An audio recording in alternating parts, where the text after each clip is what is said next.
আজিৰে পৰা বহৰীত আৰম্ভ হৈছে ৭০ সংখ্যক বৰদলৈ ট্ৰফী ফুটবল প্ৰতিযোগিতা। আজিৰ উদ্বোধনী খেলখনত বাৰাদি ফুটবল ক্লাব আৰু কাহিবাৰী নৱৰূপ ক্লাবৰ মাজত অনুষ্ঠিত হয়। খেলৰ পূৰ্বে বৰদলৈ ট্ৰফীৰ পতাকা খেল পৰিচালনা সমিতিৰ সভাপতি নজমুল ভূঞাই গুৱাহাটী ক্ৰীড়া সন্থাৰ পতাকা নামনি অসম বৰদলৈ ট্ৰফী 2025ৰ আহ্বায়ক মুকুতানন্দ ভট্টাচাৰ্যই বৰপেটা জিলা ক্ৰীড়া সন্থাৰ পতাকা বৰপেটা জিলা ক্ৰীড়া সন্থাৰ উপ সভাপতি মনোজ কুমাৰ পাঠকে আৰু বহৰী আঞ্চলিক ক্ৰীড়া সন্থাৰ পতাকা আঞ্চলিক ক্ৰীড়া সন্থাৰ সভাপতি মৃগেন্দ্ৰ তালুকদাৰে উত্তোলন কৰে। ইয়াৰ পিছতে বিহু নৃত্য প্ৰদৰ্শন এনচিচি কেডেটৰ দ্বাৰা খেলপথাৰ পৰিভ্ৰমণ কৰা হয়। সমান্তৰালকৈ আতচবাজিও প্ৰদৰ্শন কৰে। বন্তি প্ৰজ্বলন আৰু ভাৰতৰত্ন গোপীনাথ বৰদলৈৰ প্ৰতিমূৰ্তিত শ্ৰদ্ধাঞ্জলি জ্ঞাপন কৰে বৰপেটা জিলা ক্ৰীড়া সন্থাৰ সাধাৰণ সম্পাদক সনাতন দাসে। পাৰ চৰাই উৰুৱাই চেঙা সমষ্টিৰ বিধায়ক আশ্ৰাফুল হুছেইনে বিধায়কগৰাকীয়ে খেলুৱৈসকলৰ লগতো চিনাকি হয়। আজিৰ খেলখন উদ্বোধন কৰে সমাজকৰ্মী ছফিকুল হকে। প্ৰকাশ্য যে এই বৰ্ষৰ পৰা বৰদলৈ ট্ৰফী ফুটবল প্ৰতিযোগিতা অনুষ্ঠিত হ'ব জিলাসমূহত। দুভৰীৰ যাদুকৰী চন্দত সৃষ্ট ফুটবলো এক অনন্য শিল্প, যিয়ে হৃদয় কৰি তোলে উদ্বেলিত মন্ত্ৰমুগ্ধ।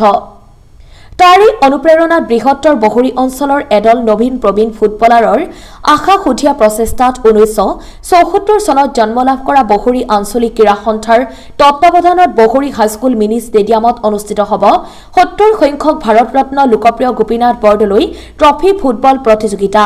এসময়ত গুৱাহাটী নেহেৰু ষ্টেডিয়ামত অনুষ্ঠিত হোৱা বৰদলৈ ট্ৰফী ফুটবলে অসমৰ ৰাইজক উদ্বেলিত কৰি তুলিছিল।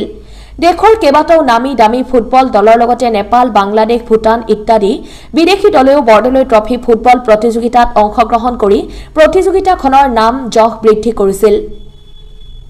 অসমৰ ৰাইজেও এই প্ৰতিযোগিতাৰ খেলসমূহ প্ৰত্যক্ষ কৰাৰ বাবে অধিক অপেক্ষাৰে বাট চাই আছিল। আজি সেইবোৰ পাহৰণিৰ গৰ্ভত।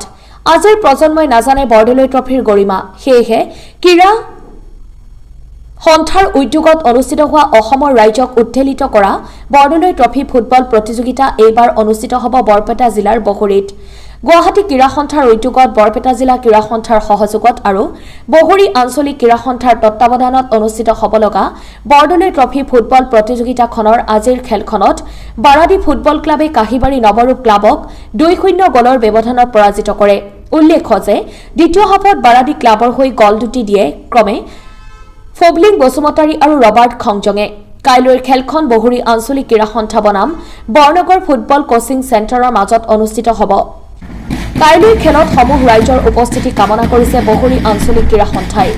আজিৰ উদ্বোধনী সভাত ক্ৰীড়া সন্থাৰ কাৰ্যকৰ্তা, প্ৰাক্তন খেলুৱৈ, সাংবাদিক আৰু অঞ্চলটোৰ কেইবাগৰাকীও বিশিষ্ট ব্যক্তিক সম্বৰ্ধনা জ্ঞাপন কৰে। বহৰীৰ পৰা লতিফ খানৰ ৰিপৰ্ট, তাৰাবাৰী লাইভ।